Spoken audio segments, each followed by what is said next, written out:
Na mvutano ulivyoendelea kati ya mataifa haya mawili, swali kubwa lilianza kuulizwa duniani: nani yupo pande gani? Kwa maana katika siasa nyingi za kimataifa, mataifa mara nyingi huunda ushirikiano kulingana na maslahi ya kiuchumi, kiusalama na kisiasa. Kwa upande wa Israeli, taifa hilo linaungwa mkono waziwazi na United States ambaye ni mshiriki wake mkuu wa kijeshi na kisiasa kwa miongo kadhaa.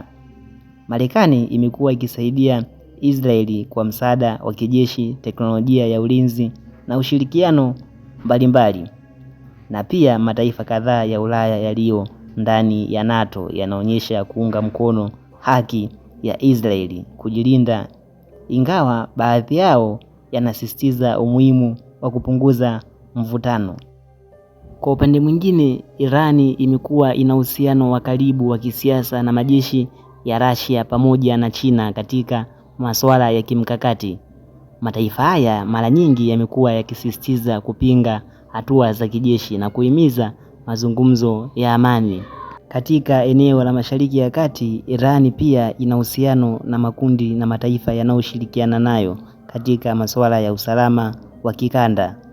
Na ushirikiano huo umeifanya hali ya kisiasa kuwa tata zaidi.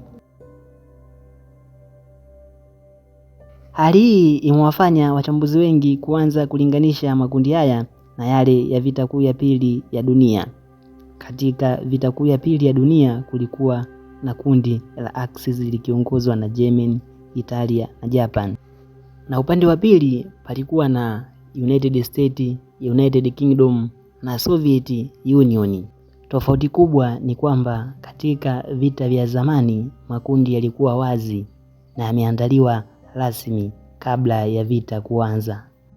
Na katika hali ya sasa makundi haya ni ya kimkakati zaidi, yanajengwa juu ya ushirikiano wa kiusalama na maslahi ya muda mrefu, si mikataba ya wazi ya kuanzisha vita. Hata hivyo, wachambuzi wanaonya kuwa ikiwa mataifa makubwa yataingia moja kwa moja katika mapambano, mgogoro huo unaweza kubadilika haraka na kuwa wa kimataifa. Ndio maana baadhi ya watu mitandaoni wameanza kutumia neno vita ya tatu ya dunia, wakiona mlinganyo wa makundi na ushirikiano kama ishara ya historia kujirudia.